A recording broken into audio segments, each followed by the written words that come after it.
praias, matas e terra, muita terra. Isso você só vai encontrar no Espírito Santo, uma região nobre no sudeste do Brasil. Trilhas, cachoeiras, índios canibais, mandioca, Wi-Fi gratuito e toda a infraestrutura que você precisa para viver bem. Venha morar no Espírito Santo Family Park Resort Eco Village Estate. Tem um pedacinho de terra esperando por você.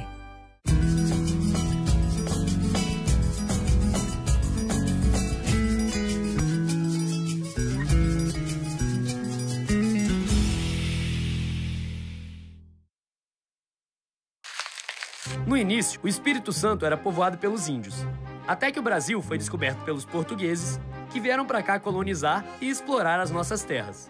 Quando eles começaram a produzir açúcar no nosso estado, trouxeram os negros escravizados, que trabalharam muito e por muito tempo. Mas os índios, os portugueses e os africanos, embora fossem muitos, ainda eram poucos para povoar toda a terra que a gente tinha.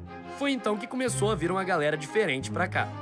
Então, quando o imigrante não português, chega aqui, isso revoluciona a nossa etnia. A imigração no Espírito Santo começou bem devagarzinho, mas foi crescendo ao longo do século XIX. Nós temos, a partir de 1847, a fundação de uma colônia, chamada Colônia de Santa Isabel. A Colônia de Santa Isabel ela foi fundada próximo à capital, às margens do rio Jucu. E deram o nome, evidentemente, a princesa, a filha mais velha do imperador Pedro II, Isabel. Eram mais ou menos 163 pessoas. Procedente do sul da Alemanha, da região do Hunsrück, tradução Costa do Cachorro.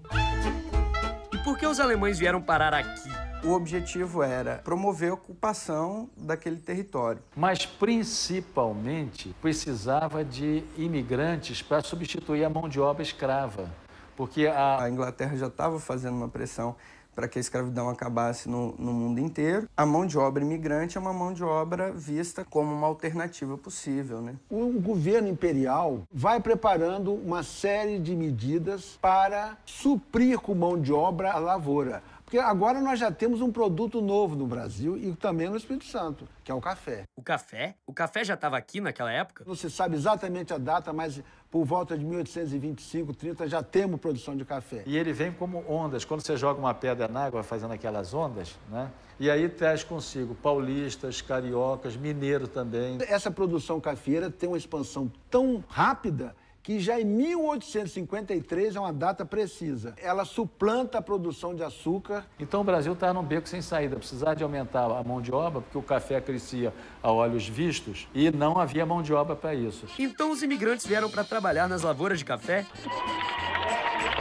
Eles recebiam passagem para chegar até aqui, recebiam instrumentos agrícolas e terra. Para quê? Para a exploração do café. Eles vieram produzir café em pequenas propriedades, com mão de obra familiar, e, ao mesmo tempo que eles ocupavam essas áreas, eles promoviam o desenvolvimento econômico. Mas eu ainda não entendi por que é que eles resolveram sair da sua terra para vir produzir café no Brasil. Porque a Europa estava exportando gente devido às guerras, pestes, guerra de unificação, os campos sendo abandonados, No século XIX, a gente está falando de um processo de industrialização. Então havia uma pressão para a fuga do campo e essas pessoas eram camponesas. Juntou a fome com a vontade de comer.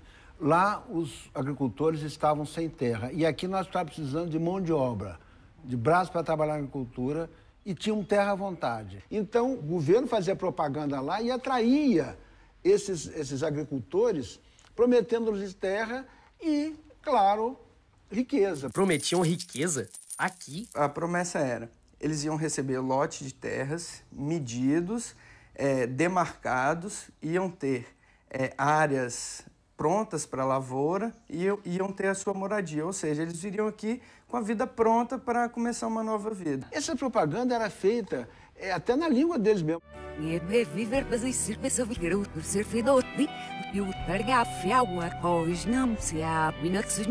Lá, aquele agricultor não tinha a terra dele, ele trabalhava como servo para um senhor. O problema é que quando eles chegavam, os lotes eles estavam rudemente demarcados, Então, quer dizer, a ideia vendida era uma coisa completamente diferente da que eles encontraram. E no meio desse povo que veio pra cá sem saber exatamente o que encontrariam, estavam os parentes do meu bisavô Wolfgang, cuja história eu vou contar no próximo bloco. meu bisavô Wolfgang Höh, também conhecido como vovô galego, é filho de um alemão que veio morar na colônia de Santa Isabel.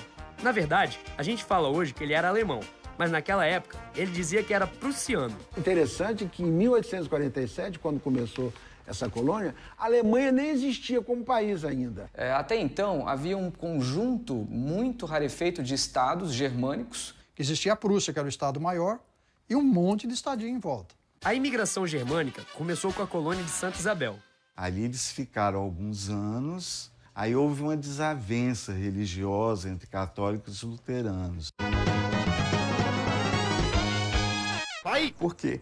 Os protestantes, eles não eram bem vistos. A religião oficial naquela época era católica e havia uma separação. Aí, com essa desavença, eles subiram mais as montanhas. Aí os católicos ficaram na vila de Santa Isabel, os luteranos caminharam um pouquinho mais. Fundaram o Campinho, né?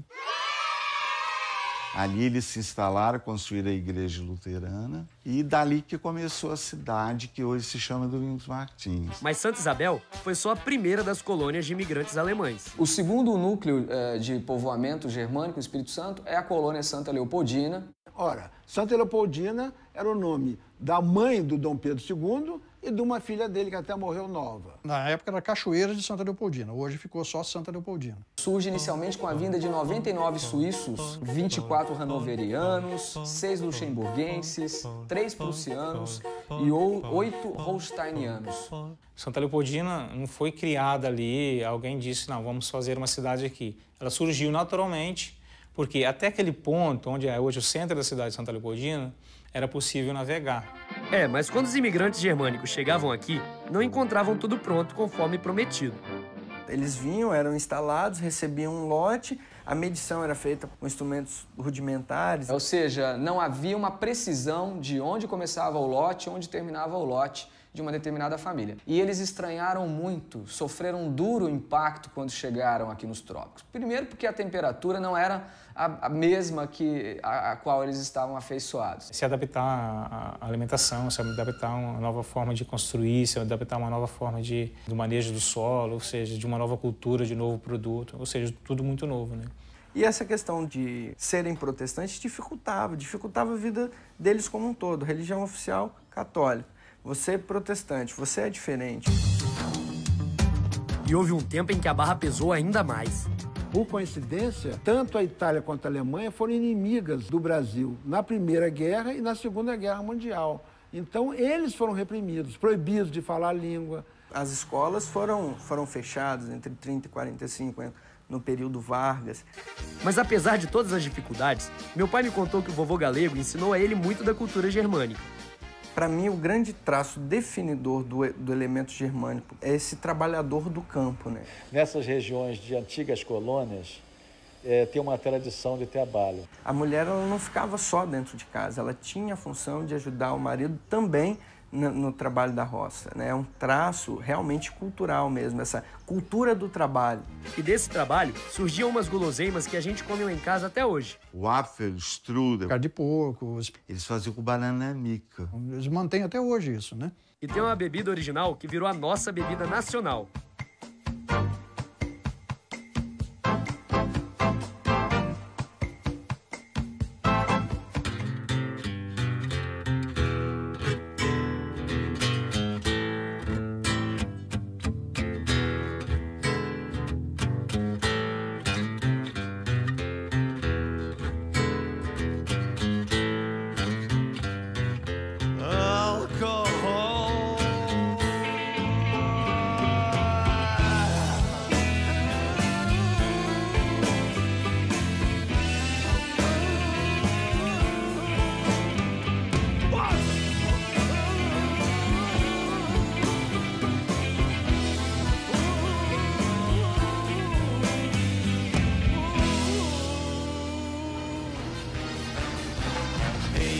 Massa!